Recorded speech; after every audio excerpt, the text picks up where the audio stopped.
한때 일본은 편의점 왕국이라고 할 정도로 편의점에 자부심을 가진 국가로 유명했습니다. 그도 그럴 것이 해외 어딜 가도 세븐일레븐이나 로손이 점령했던 때가 있었죠. 그런 일본이 지금 한국에게 편의점으로 밀리고 있습니다. 이를 잘 보여주는 사례가 있었죠. 일본이 자본 50% 이상을 들여가며 지원한 한 해외 공항에 일본 편의점이 아닌 한국 브랜드가 입점한 사건인데요. 이 사건 때문에 일본 네티즌들의 열등감이 그야말로 폭발한 사건이었죠. 대체 무슨 일이 있었던 것일까요? 자세한 내용 함께 알아보도록 하겠습니다. 몽골의 대표 얼굴이 된 칭기즈칸 국제공항. 수도 울란바토르 남쪽 50km 지점에 건설된 신공항은 오랜 기간에 걸쳐 완성되었는데요. 2006년 일본 정부의 도움을 받아 공항 타당성 조사를 시작한 이래로 2021년에 이르러 비로소 완공되었기 때문이죠. 심지어 완공을 코앞에 둔 시기에 코로나가 전 세계를 휩쓰는 바람에 칭기즈칸 국제공항은 개항이 연기되었습니다. 이로 인해 막대한 피해를 입어야 했죠. 그러나 몽골 정부는 참을성 있게 기다렸고 비로소 2021년 칭기즈칸 국제공항을 개항하며 사업을 마무리할 수 있었는데요. 그리고 이 사업을 물심양면 도와줬던 곳이 바로 일본이었습니다. 처음 이 공항이 건설될 수 있었던 것도 일본의 공적개발원조 자금 덕분이었는데요. 일본 정부에서 40년 계약으로 연이율 0.2% 656억 엔을 빌려주는 자금 계획이 통과되면서 몽골 신공항 사업은 빠르게 흘러갈 수 있었죠. 지금도 만약 일본의 도움이 없었더라면 국제공항을 몽골 혼자서 지을 수 없었다는 분석이 지배적입니다. 자본만 아니라 기술력에 있어서도 일본의 도움을 받았는데요. 몽골 정부는 미쓰비시 그룹과 치요다 화공건설을 통해 5천억 엔으로 공항 건설 사업을 의뢰했습니다. 공항 사업 처음부터 끝까지 일본의 손이 들어가지 않은 곳이 없을 정도로 일본은 몽골 신공항 건설에 진심이었죠. 그런데 왜 일본은 몽골 공항에 많은 자원을 투자한 것일까요? 그 이유는 전략적으로 일본 제품을 몽골에 수출하기 위해서입니다. 몽골은 인프라가 낙후되어 있어 물류 수송에 한계가 있는데요. 위에는 러시아, 아래는 중국이 있어 육지로 물건을 수송하는 것에는 큰 비용이 들어갑니다. 전형적인 내륙 국가이기에 해수를 이용한 물류 수송 역시 불가능에 가까운 지리적 조건을 가지고 있죠. 결국 항공 수송을 통한 물류 전달이 제일 나은 방법인데요. 이에 몽골을 수출 거점 기지로 인식했던 일본은 항공 건설을 미끼로 자국 일본 상품을 밀어넣을 계획이었습니다. 모든 것은 일본 계획대로 흘러가는 것처럼 보였죠. 칭기즈칸 국제공항 내부 편의점 입찰 경쟁에서도 일본 편의점 브랜드가 입점할 것이 불보듯 뻔했습니다. 일본 정부는 당연히 몽골에서 일본 편의점 브랜드를 내부 공항 편의점 업체로 지정할 것을 믿어 의심치 않았죠.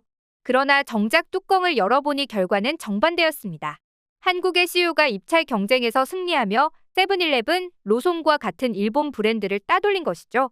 결국 공항 내 편의점 점포 두 곳 모두 CU가 차지하면서 칭기즈칸 국제공항을 찾는 이들은 무조건 CU를 이용하지 않을 수 없게 되었는데요. 여기에는 한국 간편식품과 조리식품을 앞세운 CU의 전략이 주요한 것으로 풀이되고 있습니다. 한편 이 충격적인 결과에 일본 정부는 물론 일본 네티즌들 역시 몽골에게 당했다는 반응을 보이며 엄청난 배신감을 쏟아냈는데요. 칭기즈칸 신공항 건설에 과반 이상의 자본과 기술을 투입한 일본 입장에서는 이해할 수 없는 결정이었죠. 그러나 몽골은 일본의 반응에 쿨한 입장을 내놓았습니다. 한국 브랜드를 선택한 이유는 한국 브랜드가 잘 나가기 때문이고 몽골에서도 인지도가 높았기에 선택한 것이라는 답변이었죠. 실제로 몽골 현지에서 한국 편의점의 영향력은 상당합니다. 몽골 울란바토르 도심에는 CU를 비롯한 한국 토종 편의점 브랜드가 수백 개 자리 잡고 있죠. 몽골인들도 한국 제품을 구하고자 하는 이들이 많아 한국 편의점에 대한 수요가 높습니다. 몽골 정부 입장에서는 인식도 좋고 편리한 한국 편의점을 입점하는 게 더 맞는 선택이었죠. 편의점 왕국이라고 부르며 전 세계 편의점의 기준점을 제시했던 일본 입장에서는 굴욕적인 패배였습니다. 심지어 일본 편의점보다 한 수 아래라고 평가했던 한국 브랜드에게 패배한 것은 더한 충격이었죠. 사실 일본은 아시아에서 제일 먼저 편의점 시스템을 도입해 큰 성공을 거두며 일찍부터 해외 진출에 성공했습니다. 1974년 세븐일레븐 1호점을 도쿄 고토구 도요스에 선보이면서 본격적인 편의점 사업이 일본에서 시작되었죠. 지금도 유명한 세븐일레븐을 비롯해 일본 내에서 상당한 마니아를 보유하고 있는 로손, 유통기업 세이유 스토어가 자체적으로 출범한 회미리마트 등 여러 브랜드가 우후죽순 생겼습니다. 고도 경제 성장기와 맞물려 시작된 일본 편의점은 폭발적인 성장을 거듭하며 빠르게 몸집을 불려나갔죠. 시골부터 대도시에 이르기까지 전 지역에서 편의점을 마주칠 수 있을 정도였는데요.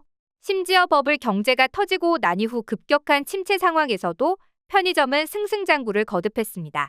가난해진 일본인들이 싼 값에 음식을 섭취할 수 있는 편의점 음식을 찾게 되면서 편의점은 성장세를 이어갈 수 있었죠. 독자적인 PB 브랜드를 출범시키며 편의점끼리 치열한 상품 개발을 거듭했던 것도 일본인들이 편의점을 찾은 이유가 되었는데요. 마트, 상점, 백화점과 달리 독특한 일본 편의점만의 가성비 상품은 적은 비용에 큰 만족감을 느낄 수 있는 대체 불가능한 제품이었습니다. 한국도 이 시기 일본 편의점을 찾아 각종 제품을 공부하는 한편 편의점 노하우를 하나라도 더 알기 위해 편의점 브랜드 담당자가 매분기마다 일본 출장을 가는 것이 관례일 정도였죠. 그러나 이제는 상황이 역전되었습니다. 화려한 영광에 취해 자국 매장 숫자에만 집착했던 일본과 달리 한국 편의점 브랜드는 적극적으로 해외 진출에 나서며 영역을 넓혔는데요.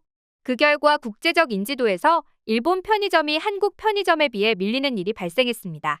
게다가 때마침 크게 분 한류 열풍 덕분에 한국 제품을 찾는 외국인들이 증가한 것도 영향을 받았죠. 몽골이 대표적인 사례라 할 수 있습니다. 한국 드라마와 K-팝을 선호하던 몽골 젊은이들은 한국 식품을 먹고 싶은 욕구가 강했는데요. 이런 트렌드에 맞춰 한국 편의점 브랜드들이 몽골 진출을 선언하면서 몽골에서 한국 편의점 매장 수가 급격하게 증가한 것입니다. 원래 몽골에는 일본계 자본이 만든 편의점 브랜드 서클K가 몽골 시장을 장악하고 있었는데요. 당시 서클K는 한국 편의점의 상승세를 무시했습니다. 이미 자리 잡고 있는 자신들에게 밀릴 것이라 자만했죠. 그러나 이러한 자만심은 결코 오래가지 못했습니다. 시우는 서클K 매장 수인 140개 점포를 이미 추월하고 300개 매장을 오픈하며 비약적으로 상승 중에 있는데요. 몽골인들을 정확히 맞춘 상품 진열과 퀄리티 높은 PB 상품이 성장 비결이었죠. 신선한 해산물과 채소를 먹고 싶어도 그러지 못하는 몽골인들을 위해 매장 내에 과일, 채소를 구매할 수 있는 구역을 만들어 몽골인들에게 판매했습니다. 한국 편의점 특유의 강점도 발휘되었는데요. 매년마다 신제품이 1000개씩 쏟아지는 한국 상황을 그대로 몽골에도 재현한 것입니다. 신제품 공세라고 할 정도로 신제품을 몽골에 쏟아낸 결과 제대로 먹혔죠. 한국 현지와 별 차이가 없을 정도로 신제품이 몽골에 쏟아지자 몽골인들의 관심은 자연스럽게 일본 편의점이 아닌 한국 편의점으로 향했는데요. 이뿐만이 아닙니다. 다양한 컬래버 제품 역시 몽골인들의 마음을 사로잡았습니다. 안마의자, 목 마사지 기계, 호빵 등 외부 기업과 컬래버한 독특한 제품이 몽골에 쏟아지면서 한국 편의점은 이제 몽골인들의 일상에서 빠질 수 없는 존재가 되었죠. 사실 몽골뿐만이 아니라 말레이시아, 인도네시아 등 이미 일본계 편의점이 시장을 장악한 지역에서도 한국 편의점의 성장은 독보적입니다. 한류 열풍 때문만이 아닌 현지인의 마음을 사로잡는 한국 특유의 친화 전략과 빨리빨리 전략 덕분에 일본을 밀어내고 한국이 그 자리를 차지한 것인데요. 이에 일본 내에서조차 이젠 편의점에서도 한국에게 밀리는 일본, 솔직히 값도 더럽게 비싸고 먹을 만한 신제품을 본 지 오래됐다. 한국에게 밀리는 건 당연한 일 같은 자조 섞인 반응들이 쏟아지는 실정이죠. 한편 다른 쪽에서는 국책 사업을 운운하며 한류 열풍처럼 한국 정부가 트렌드를 만든다는 루머를 퍼뜨리는 등 어떻게 해서든 한국이 잘 나간다는 사실을 받아들이지 못하는 찌질한 모습을 보여주고 있는데요. 일본이 뭐라고 하건 대한민국 편의점이 일본을 제치고 계속해서 해외에서 승승장구하길 바라며 오늘 영상 마치겠습니다.